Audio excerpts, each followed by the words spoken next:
on today's show, we'll be giving our reactions to the first trailer for Black Adam. We'll be chatting to Jeff Goldblum. And we'll be reviewing Jurassic World Dominion.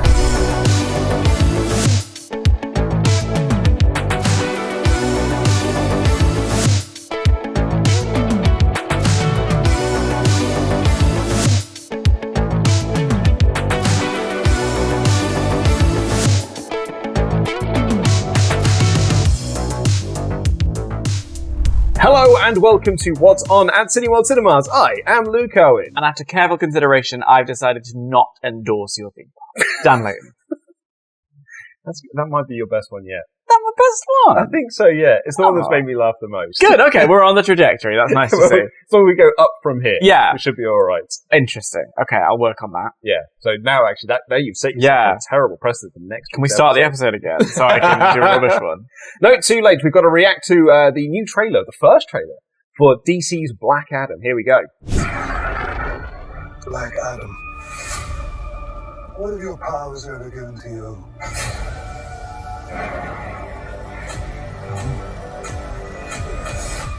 Fluid. Nice back.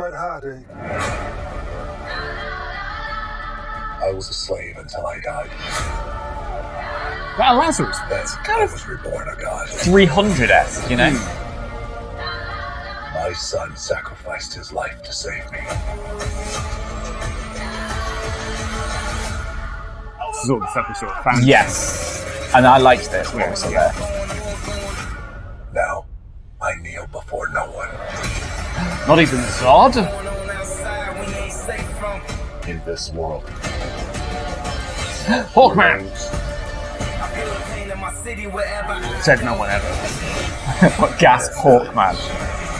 Heroes don't kill. This bit looks kind of familiar. Well, I do. Ooh. I love his little cowl neck situation. It really highlights the collarbones.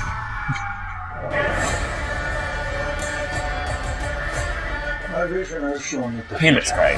Ronholm always. you have Yeah. two choices. You can be the destroyer of this world, Bloody hell. or you can be its savior. He's very big. He's a big human being. That's up to you.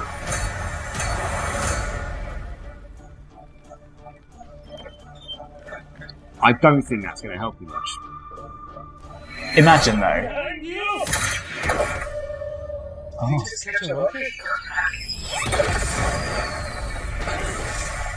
Come on, follow through.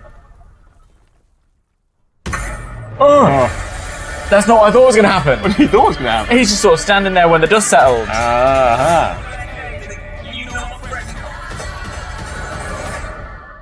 See, the thing that struck me out the most there is, you know, when they were winding the window up and they weren't moving? Yeah. It's like, do they think he's a T-Rex? Like, you stay still, Yeah. the rock won't see exactly, yeah. His vision is based on movement. you. Yeah. That's why he caught the rocket. Because the rocket was moving. yeah. Yeah, very strong. There was also the nice little Titanic Do you hands think on the that's glass. Do you think when they sat down to direct, it was like, we really need to get our tribute to Titanic? It was very personal for the director Yeah, and yeah. indeed The Rock. Speaking of being very personal, isn't this something The Rock's been on for years and years and years? This has been, 10? Yeah. 10 or so years, I think, at this point. I think I've had, 5 different jobs since The Rock, announced he was doing this movie. Yeah. Which I still feel like how this went down is The Rock went into DC and was like, I'd like to be Superman. And DC said, can't do Superman. We've already got Superman movies in the works. He was like, who can I be that's like Superman? Because, he's quite like Superman, isn't And he? they were like, well, I suppose we could do Black Adam and make that a bit like Superman. I was like, let's do that. That's what it is. I am now Superman. No, you're Black Adam. You're Black. No, I am Superman. Got what I wanted. So, on the set, every time you see them say Black Adam, they're actually saying Superman. It's just dubbed over. Effects are so good They now really that are. you can just sort of it's not like, back in the old days when you would just have a blank picture with a mouth going Now it's, they can just do Superman, Black Adam. Black Adam. Yeah. No. What did you make of the trailer? I'm intrigued by that, I will say. I like that it seems a lot more energetic and brighter than a lot of the DC fare. That was always my problem with the DC movies, was that they were a bit too weighty for their own good. Do you know what I mean? It was the what have we said a bunch of times about taking the source material seriously, but not yourself? Seriously, yeah. They also took themselves seriously a bit much for me. It's why I liked Wonder Woman, because there was a lot of, vivid, colourful action, for a large portion of that. So I like seeing that. I like his little, his outfit. It's a very cool costume. Yeah, I mean, and it's interesting as well, because this is, I think they did say it's going to lead to a crossover with Shazam, because they are, he has got the same powers They as all Shazam. have the lightning bolt, which I didn't understand, and then someone on Twitter very kindly explained, because it could have gone the other way. They could have really read me to filth, but they were nice to explain that there's a running theme with the all. It's gods, right? Yeah, exactly. They're all gods, and that's what DC fury of them. That's what DC really like to do, is sort of play on this sort of idea of gods. Whereas Marvel is very much just what if regular people were superheroes? Yeah. DC is what if gods came to Earth? Yeah. Apart from Batman, obviously. Well, but it's interesting that they had to do a fairly light trailer for this, or trying to present it as because at some point he's going to be crossing over with Shazam, which is comedy. Yes, yeah. And I think so. It's kind of necessary to do that, so it doesn't feel like a regular DC movie. This doesn't feel like the trailers for Aquaman. It doesn't feel like the trailers for Wonder Woman, or actually the Batman or Joker, which has got a sequel coming out. He seems very stoic in it as well, so it feels like there's a gravitas and a weight to it. So anything that is more Shazam-esque lightness will come around it. Yeah. I feel like from the people who are trying to hide from him by doing up the windows. Yeah. Which you're correct, it was going to do nothing. And The Rock has been saying a lot on Twitter. People are like, how can you do a superhero that kills people or kills other superheroes and stuff? And he was just like, so guys, it's okay. There's justification for this. Yeah. And I think the justification is his son died. Yeah, well, that's true. I mean, he's got a vendetta. Yeah. The other thing is you then have to see how the narrative is going to work. You have to go in and, how do you do it? It's a very good question. That's the question that's asked in the writer's room. They sit down and they have a big chat and they're like, well, how do we tell this story? How do we do this? What do we do with this now? How do you, like when you sit down and write a Superman movie in 2022, how do you do that? Well, you would sit down and you would explore, what does the idea look like? What does a world with Superman in it look like now? Our current, that's the point of the little writer's room. So I'm sure they have answers to that question. We also saw some of our other heroes in this movie. It's a pretty great line in the trailer that superheroes don't kill people. It's like, well, I do. Rappers do. But we saw Hawkman in there. I did make the snide comment. You did. No one has ever been excited to see him. Hawkman, who looks a little bit like Goldar from Power Rangers, which I was into. Yes, yeah. I'm all for a bit of Goldar. Yeah, although Hawkman, they didn't really get very... these superhero writers never really... Spider-Man, Batman, Hawkman, Aquaman. They could have been a Superman. Well, I mean, then you're very much like the other guy that was in there that went a little bit big, sort of their version of Ant-Man, though I'm not sure which one came first. The comments will let me know. Yeah, they will. Yeah, I mean, I could just pause this now and go to Wikipedia and check, which is what they'll do. It's more fun to watch the chaos. Yeah. We're edited. Yeah, I could literally stop this video here, go to Wikipedia and check, and I'd imagine what people in the comments are doing is pausing this video, going to Wikipedia and checking, and coming back and being like, I always knew that. But we get to see in this trailer Atom Smasher. Oh, that's a great name. Exactly. That's the point I wanted to make. Now we're talking. Now we're cooking on gas. Atom Smasher. Yeah, very good. I thought it was quite a fun little trailer. I'm excited for it in a way. I'm not on the edge of my seat excited for it. It's a very reserved kind of, okay, I liked what you did with that little trailer. I'll see when you come out. Or the more, this is one of the ones, averse in opposition to Thor: Love and Thunder, where I'm trying to avoid a lot of stuff. Yeah. I probably will consume a lot more of this. Give me another trailer for this, so I can kind of get a bit more of a feel. I want to get hype. Yes, I think so as well. Yeah. There was another trailer released yesterday for Rob Zombie's Monsters movie that he is doing. And it's 1 minute long, and actually nothing. It's literally just a parody of the intro to the Monsters, and then it just goes end living color, and they sit down and be like, okay, what happens now? And then I was like, well, that's intriguing. And then at the bottom I saw, it's a PG. Oh. A PG movie. Rob Zombie PG directed by movie? Rob Zombie. I'm so intrigued by that. Yeah. That did more for me than the Black Adam trailer. Yeah. But this is it. I mean, it's early days. There's going to be, I really liked the little clip that it's in the trailer that they showed us at the is it Fandome? Fandome, yeah. It was Fandome or Fanzone. And the clip they showed us at the Fandome was kind of intriguing to me. I like anything with sort of gods and mortals and the idea of legend and myth and all of that stuff, and people uncovering things that have been buried for decades and all that stuff, I'm into it. So that did more for me than the full trailer did. But it's still the first trailer. Exactly. It's our first look. Yeah. I'll wait to see the next trailer. That's what I'm really looking for. I think for a first look, a single thumbs up. But hey, you've seen us react to a trailer, but what if we saw families reacting to trailers? There would certainly be more people. Are we not a family in our own way? I suppose, yeah. Oh, we are, yeah. But we are not 8. Ah, yeah. We may have the mindset of an 8-year-old. Well, I haven't been 8 for a while. Yeah, it's been a long time since I was 8 years old. Couple of years, well, about 6 years for me. I'm so young. Anyway, here's some families reacting to a trailer for Lightyear. Oh, what's this? Lightyear. Oh, look. Lightyear. 4-minute flight. Isn't that something? We're all ready if you are, sir. Well, let's go find out if this is... What is that? That looks like Buzz It Lightyear. looks exactly like Buzz Lightyear. Is it Buzz? Thank you. This is so cool. Complete your mission log. After a full year of being marooned on this planet, Where are they? our first test is a go. Yeah. What planet do you think they're on? Orange. I reckon it's Mars. Get everyone home. Good luck, Captain. He's a bit like a superhero, isn't he? But not too like a superhero. He's in space. How do you look? He's in space. Huh? In space. There. It's going to find Woody, Maya. This is the song Daddy was singing. This is the very song. I know. It's definitely cat. It's a robot cat. Isn't that? Your personal companion. And a talking cat.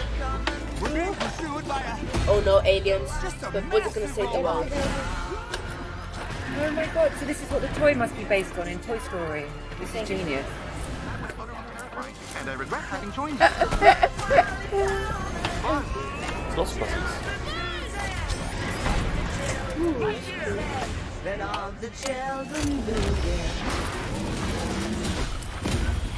Why is there lots of pimples that keep grabbing people? I can provide One sleep day. sounds if you like. I have several options. Summer night, ocean paradise, What's that? whale Look at the call. kitty. No. Why is it Well, cat? Robot kitty. Very well. Good night, son. Good night, Buzz. You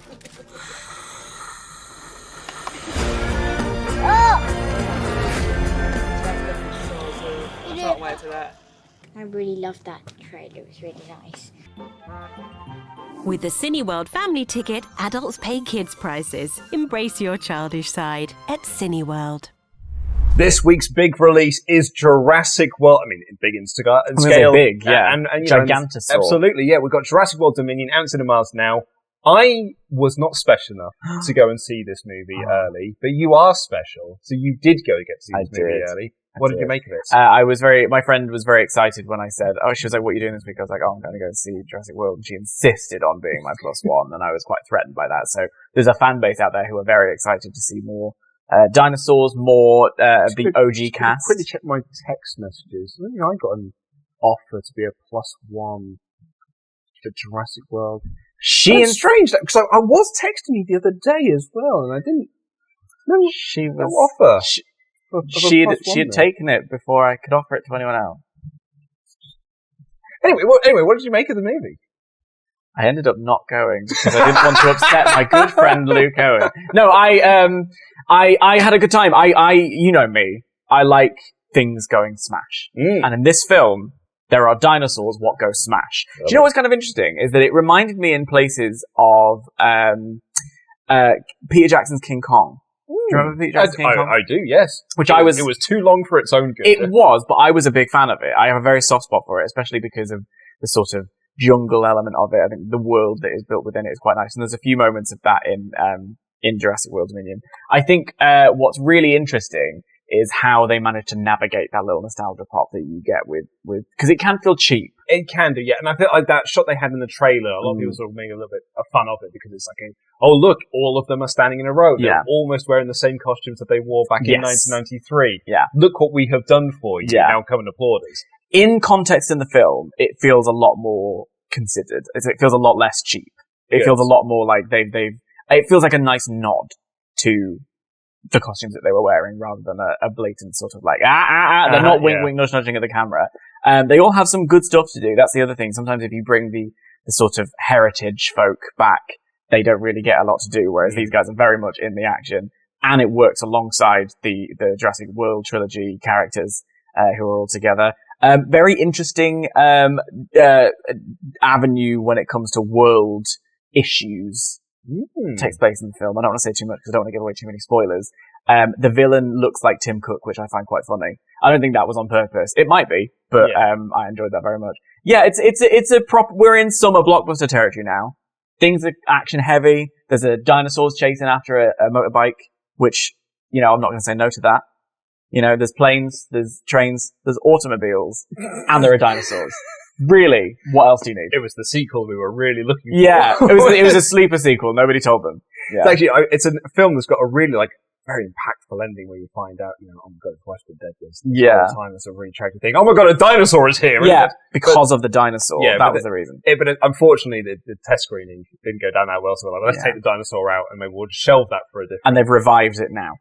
Well, it's about time as well. So I've seen kind of two schools of thoughts on this from the reviews that come out. Either people have been like, this is not that great.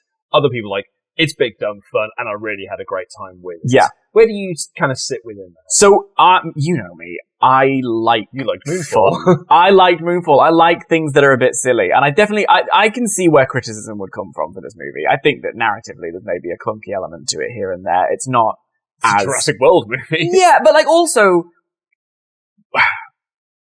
Sometimes it's just nice to have fun, isn't it? Absolutely. And I like to go and see a movie where I'm going to feel like I'm here, I'm in the story, I'm here for a good time, I'm here to watch something big, I'm here to watch something blockbustery, and that's the vibe that it's giving you. And there's some nice little acting moments in there, especially from Laura Dern, obviously. Yeah, and Sam Neill is great in it as well. Their chemistry is just as wonderful as it was. That's the thing I'm really excited to see. I mean, you know, I am like the simple nostalgia pop person, where it's just like, oh, brilliant, Sam Neill and Laura Dern back together again. Like, I'm all for that. Those are some things I really loved about Jurassic Park 3 was some of the sort of phone calls and stuff. So them back on screen together, I'm really excited. Yeah, and I think you have to know what you're going to go and see going in. Like, you have to, if you're going into Jurassic World looking for, you know, critical acclaim or whatever, you're maybe going in with the wrong energy. Yeah. That said, I went into Top Gun Maverick the other week thinking I was just going to see a movie and whatever, and I'm not really in the mood. And it turned out to be one of my favorite movies of the year. I had such a wonderful time with it. So I think you can have that experience in any movie, really. I think people, if they're going in to watch some dinosaurs and some action and some Crashy and some Laura Dern, you're going to get exactly what you're looking for. And we had the chance to sit down with Jeff Goldblum recently to talk about Jurassic World Dominion. But we didn't really talk to him about Jurassic World Dominion. Instead, we just got him to play a toy piano. Here's what happened. We thought it would be pretty epic to create a musical masterpiece in this room right now and turn it into a TikTok. So we were thinking it would be kind of cool if we could introduce it like, hey Cineworlders, this is the tune. Hey Cineworlders, this is the theme of Jurassic World Dominion. Coming in theaters June 10th. What's... Oh, he's jazzing it up. Okay. I'm gonna try to follow this joke. Shake, shake, shake, shake. Mama do ache. It's a masterpiece. I was surprised when she said it, but it really turned out to be epic. And that's it. That's our show. Drive safely. Also out this week, Top Gun Maverick, available in Screen X, Super Screen, and VIP, the Bob's Burgers movie, Doctor Strange in the Multiverse of Madness, and Men. Now, what's your pick of the week? I'm still very much on the Maverick hype train, I have to say, because the more I think about it, the more I think what it's done is quite special, and I think it's really fascinating to see how sustained its success is being. I think that's really nice. I think as a lover of Hollywood. Oh, I've just realised that's something I didn't say when I was talking about Jurassic World as well. The puppetry is quite beautiful. There's a lot of puppets. There's actually like animatronics in there. Yeah, and so again, how many times have I said it? I love movies and old movies and earnestness and an idea of the Hollywood magic of a thing, which exists in Top Gun Maverick because of how much it's practical. The same thing is in Jurassic World. I think the puppetry of the dinosaurs marries very nicely with the CG. Maybe my pick is Jurassic World this week. Well, I was going to say, like, Jurassic World Dominion, I feel like is my pick of the week. Although, like, Men is, I'm really, really excited for because I love a horror movie. Yeah. And this has got You watch that trailer and it's just got everything that really appeals to me. It's the same makers of Ex Machina, isn't That's it? correct. Which was incredible. So. An amazing film. So that I think is my pick of the week. But okay. I'll be honest with you, when my wife turns to me and says, like, "Well, we're going to see it at the cinema this week," I'll be like, "Look, I'm going to go see Jurassic World." Yes, it's Jurassic World. We're going to go see Jurassic World, all right? Dinosaurs. Big dinosaurs. Go smash. Tickets are on sale for Lightyear, Elvis, and Minions: The Rise of Gru. I've seen a lot of, we saw some families reacting to the trailer for Lightyear earlier. Yeah. I'm pretty stoked for that. There was a little exclusive Minions Jurassic World trailer just before the all. I say trailer. There were some Minions and some dinosaurs.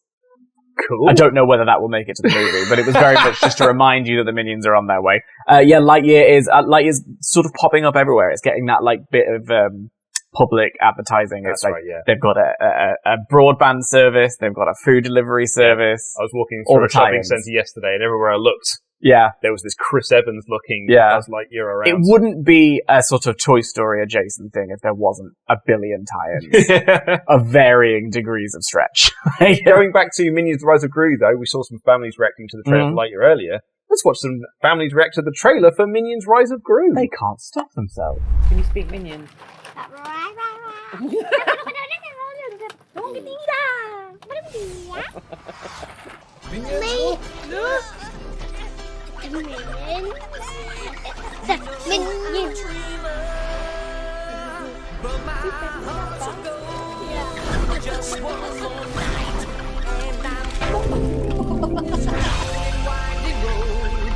How is it riding so fast? You like the Minions, don't you?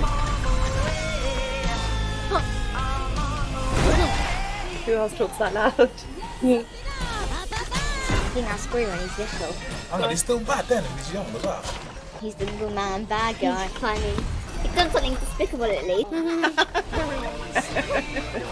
He's done what they told him. That is a film that I want to watch. Do you agree? That is good.